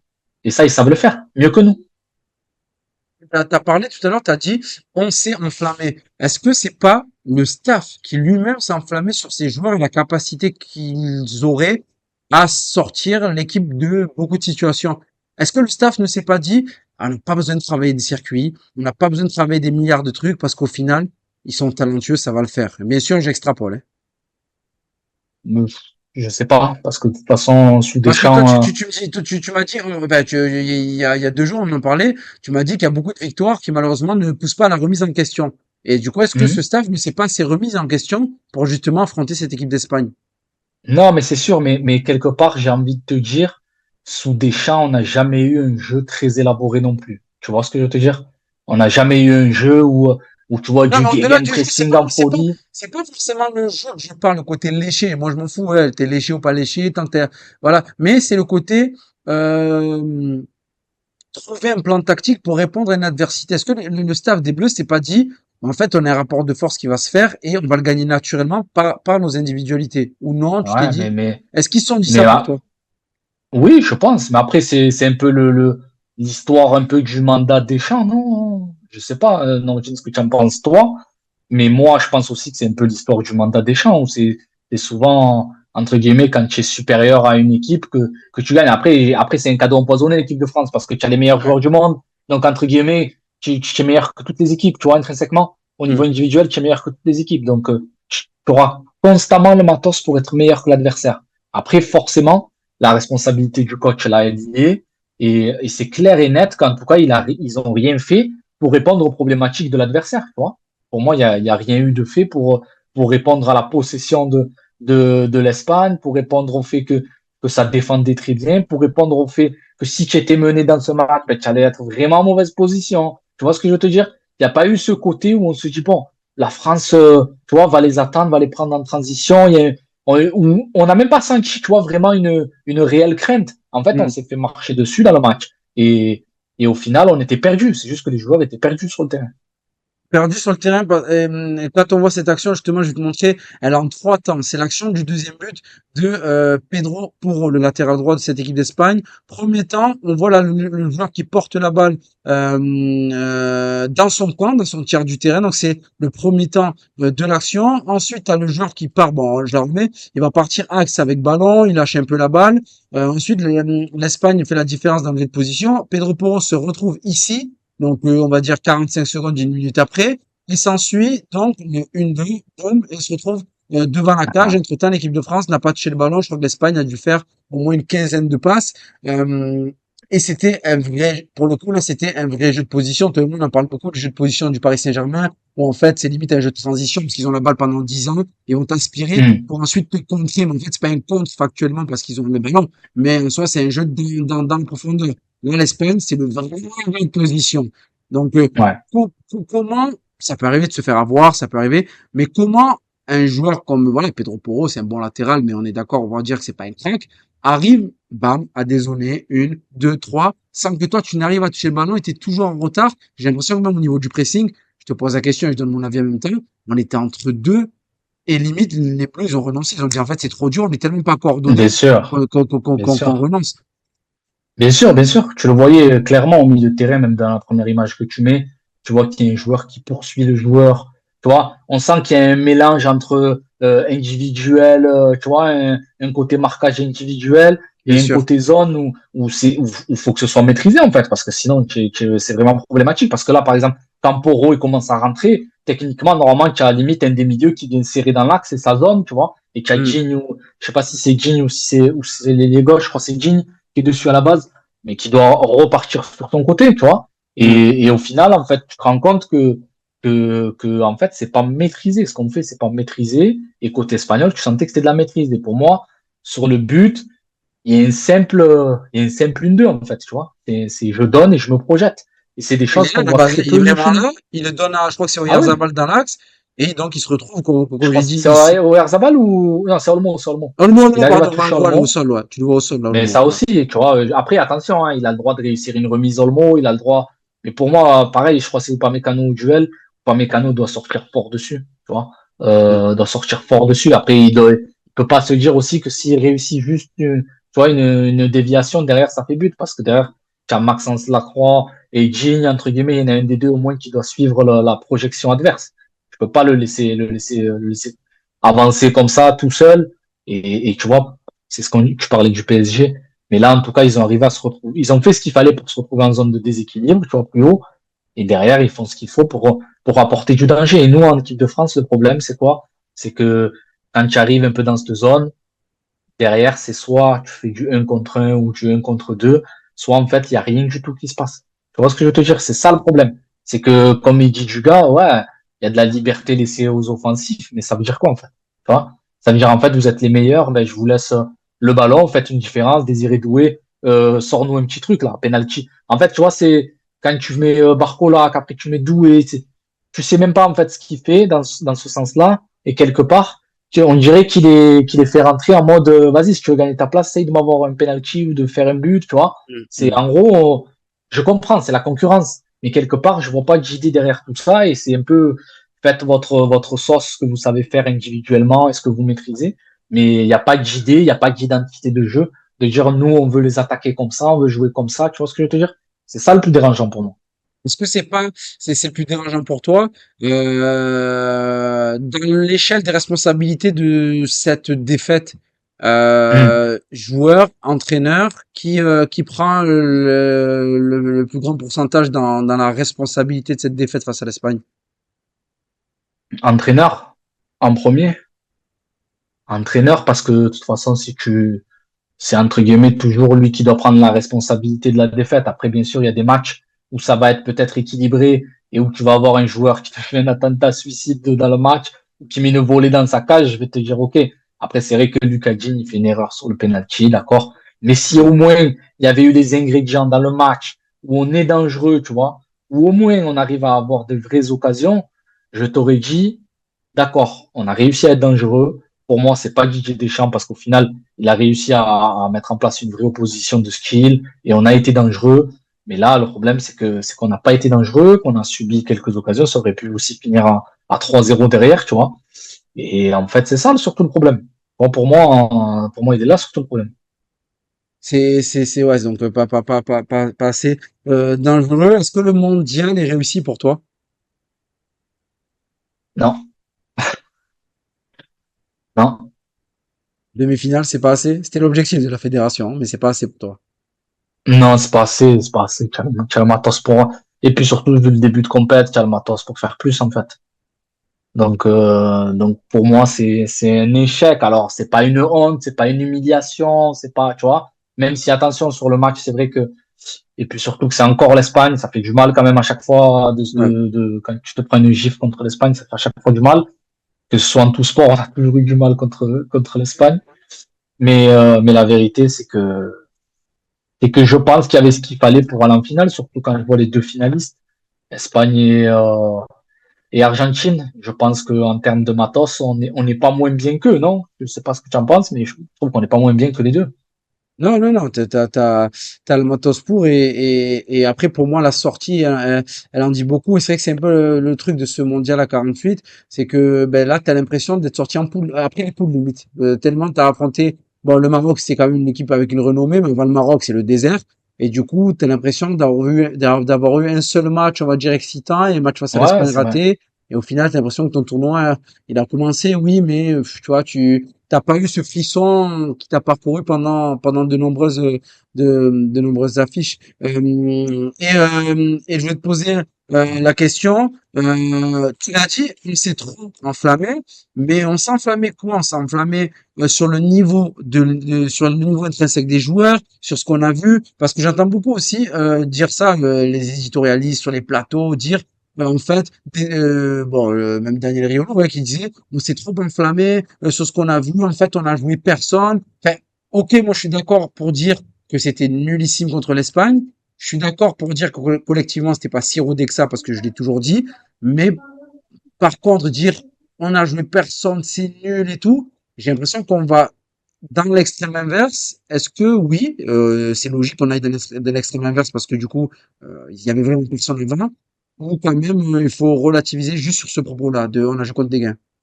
Non, on n'a pas joué contre des gains. Tu peux pas dire ça. Tu vois ce que je veux te dire? L'Espagne, ils ont pas été exceptionnels des fois, et des fois même ils ont été moins bons et surtout moins bons que sur ce match. C'est limite leur meilleur match, tu vois, l'Espagne.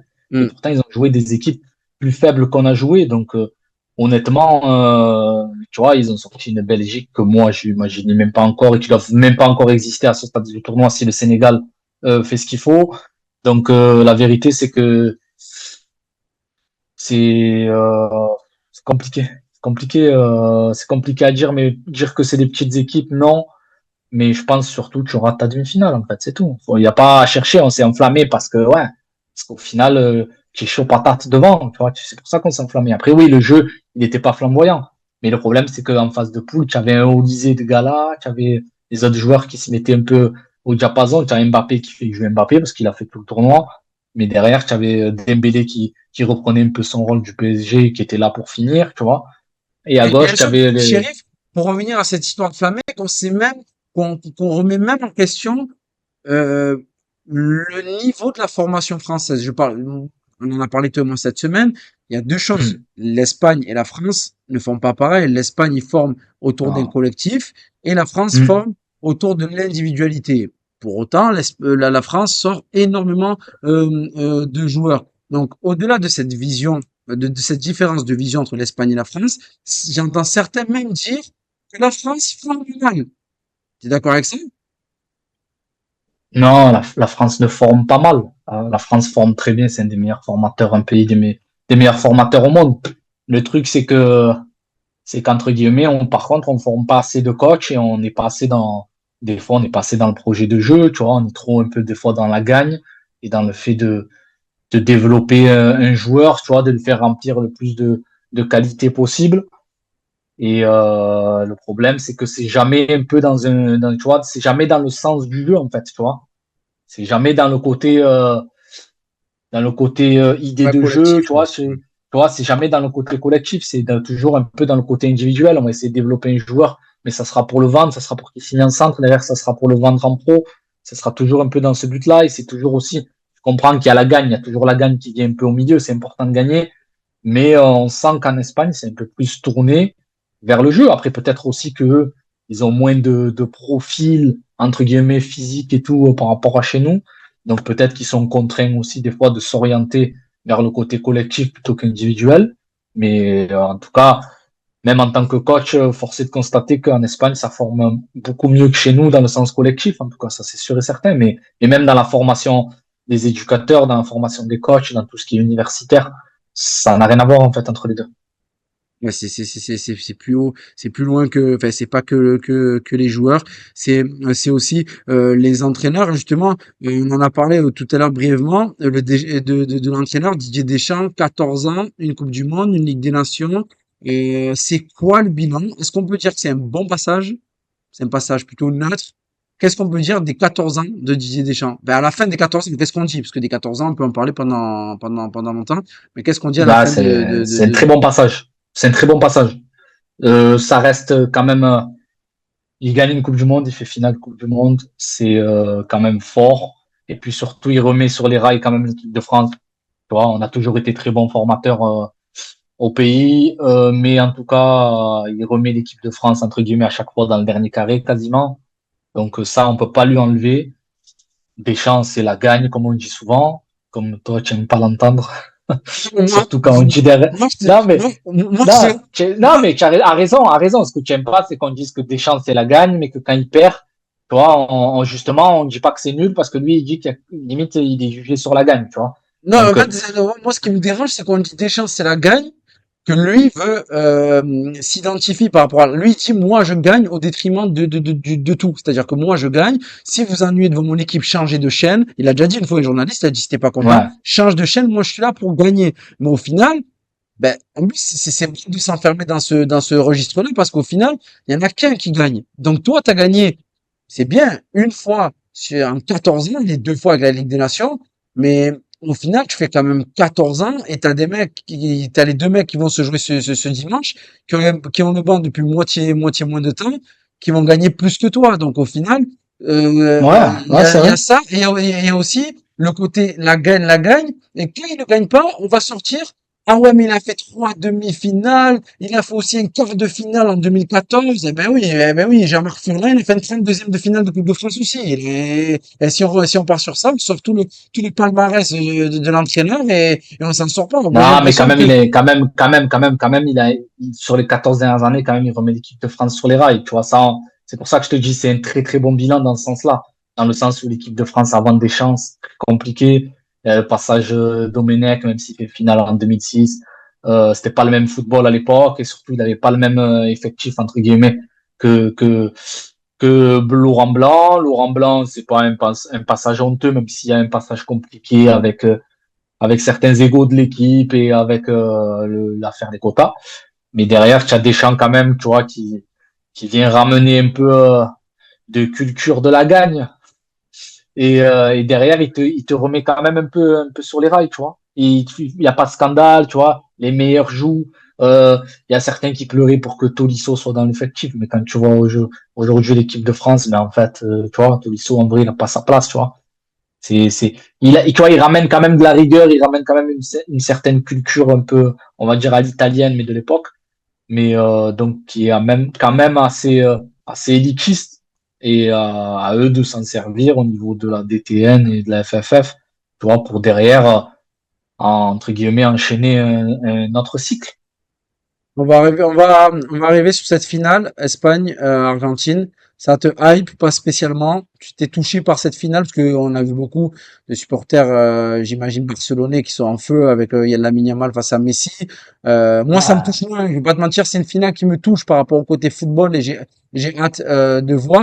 Mais tu vois, moi, je le dis, je reconnais que j'aurais aimé voir les Anglais en finale, par exemple, c'est l'Espagne. J'aurais aimé voir ouais, ça. Ça m'aurait excité. mais Après, bien oui. sûr, Tu vois, oui, Messi, bien 39 sûr, ans, potentiellement la deuxième, ou Lamine Yamal de la gagner c'est pour les fans ça, de football, ça raconte quelque bien chose sûr, aussi, bien ça raconte sûr, bien quelque chose. sûr. Non, non, honnêtement, je pense que il y a toujours une histoire un peu à raconter. On n'a pas non plus, tu vois, deux équipes fades qui se retrouvent. L'Argentine, ils sont tu vois, c'est le vilain du film, l'Argentine, tu vois, c'est le Ouais. méchant. Euh, Ils se retrouvent en finale, tout le monde les déteste un peu, même moi, je te mens pas, des fois, quand je les vois jouer, ils me mettent le démon, je regarde le match, j'ai la haine Moi, il y a la contre eux et première tout. mi-temps, je pouvais pas me les voir, hein. Ah, ouais, Mais, mais au bout de ah, 30 tu as vu secondes de aussi jeu, sur le coup d'Henderson? Ah, j'aime, mais tu sais quoi, au bout de 30 secondes, je commence à crier le carton, des trucs de fou. Alors qu'au final, le match c'est des Anglais contre des Argentins, tu vois.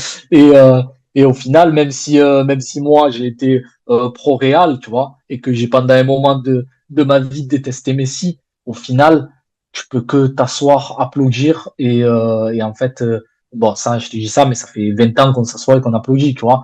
Mais oui, quand tu le aussi. vois encore à ce niveau-là, et ce qu'il fait, mais ça montre aussi aux autres un peu, aux autres stars, aux autres joueurs, t'imagines. Et tout à l'heure, j'en rigolais sur les réseaux. Mais à l'époque, tu te rappelles quand on disait Cristiano, c'est le talent, et Mm, Messi, mm, Cristiano, c'est le travail, et Messi, mm. c'est le talent. Tu te rappelles quand on disait ça? Mais t'imagines, là, on nous sort des infos comme quoi Messi travaillait matin, midi, soir, en décembre ou je sais pas quand en Mm. Argentine pour préparer la Coupe du Monde. Alors que c'est Lionel Messi. Et qu'il y a des joueurs, je sais pas moi, mais des joueurs de sélection. Moi, je vais te prendre celui de la mienne, mais de exemple Riyad Mahrez.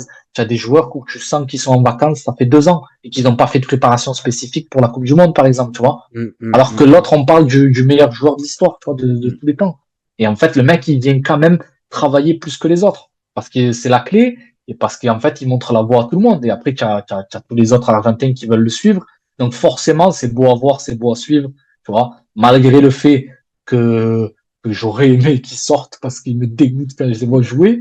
Mais en vrai de vrai, l'histoire, elle est magnifique et ils vivent le football comme on le vit pas chez nous. Et en fait, tu peux que respecter. Tu vois ce que je veux te dire? Et cette Tu peux. opposition par rapport à l'Espagne, elle te raconte quoi? Elle dit quoi? C'est quoi? C'est un peu le côté ouais, maîtrise face au côté un peu moche et antagoniste du jeu. Même si l'Argentine joue bien au foot, hein, mais c'est le côté antagoniste qui va mettre des coups, qui va te contrer, qui va te piquer de temps en temps. Ah, mais l'Espagne sait le faire, hein. L'Espagne sait le faire, donc c'est pour ça que ça va être aussi intéressant à voir Ça va être quoi parce la que clé du match? l'Espagne, La clé du match, ça va être quoi de l'Espagne de leur confisquer le ballon? je pense que celui Pierre-Jean qui va Cotaro m'a marquer dit, va faire la différence. Non, je rigole, oh là là là là là là. Ah, tu me je dis ça, rigole. ah, on prend les matchs les uns après les autres et c'est fini là. Non, je rigole. Non, je pense sincèrement que l'Espagne, je suis curieux de voir l'Espagne entre guillemets s'ils vont vraiment attaquer haut ou pas l'Argentine. Et en fait, le truc c'est qu'en fait l'Argentine, comme je t'ai dit, ils savent attaquer de toutes les façons. Tu vois, on leur a laissé le ballon, on leur a pas laissé le ballon, ils savent un peu tout faire.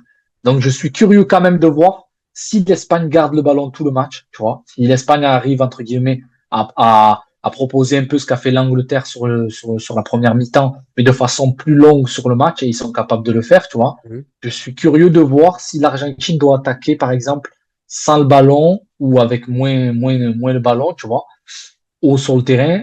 Je suis curieux de les voir attaquer uniquement, exemple, en transition, tu vois, sur une grande partie du match.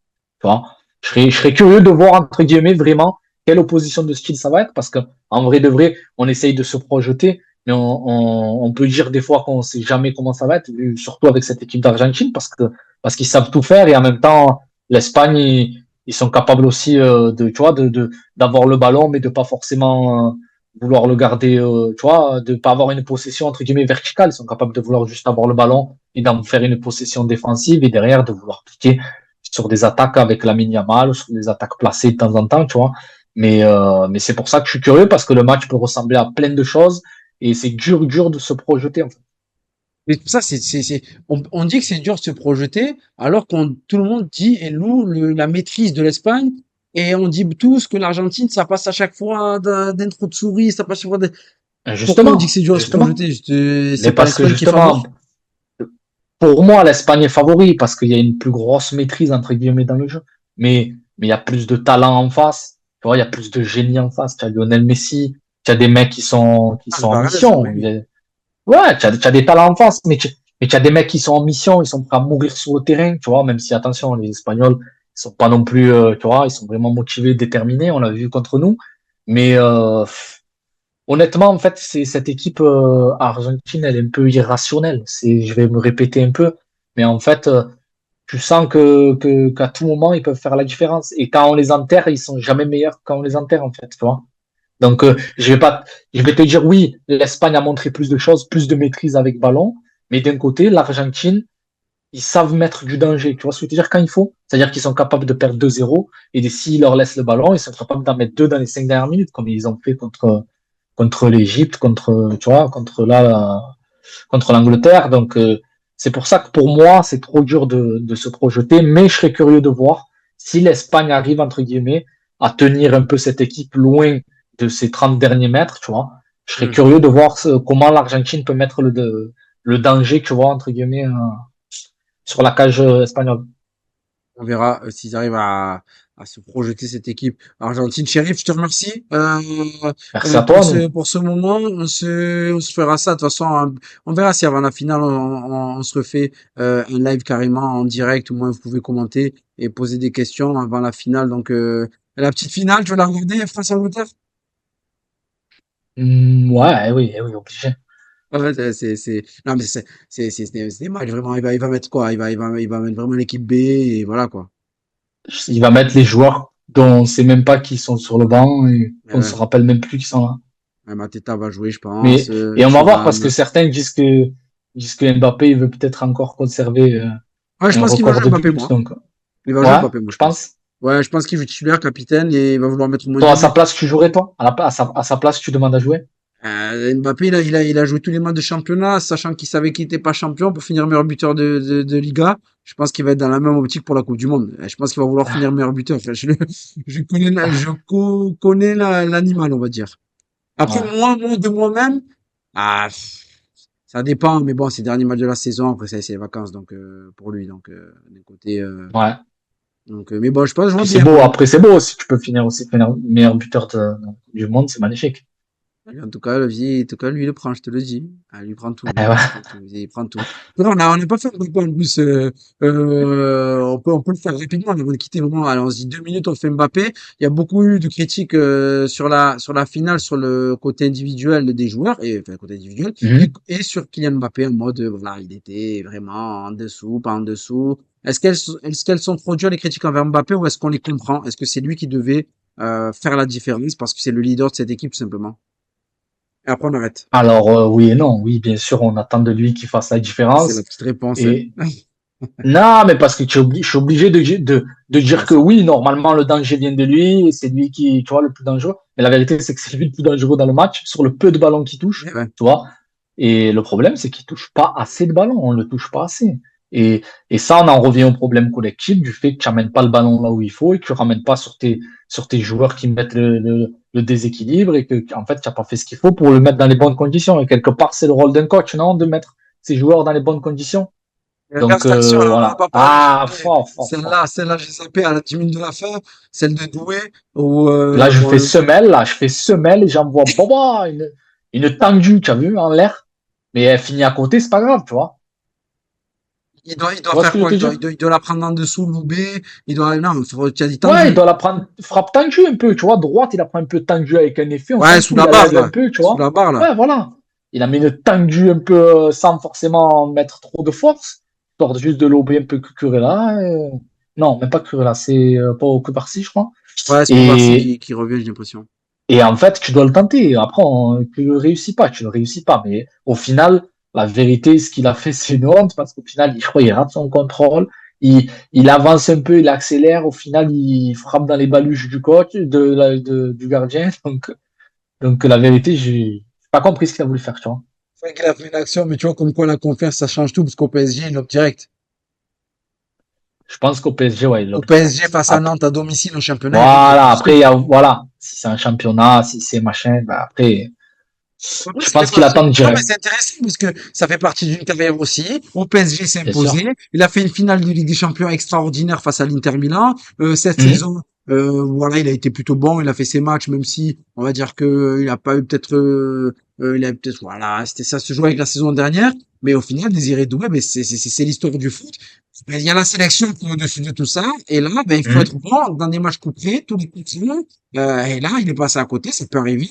Mais ça raconte aussi que le football, ben, c'est compliqué dans ces très, très, très, très hauts niveaux.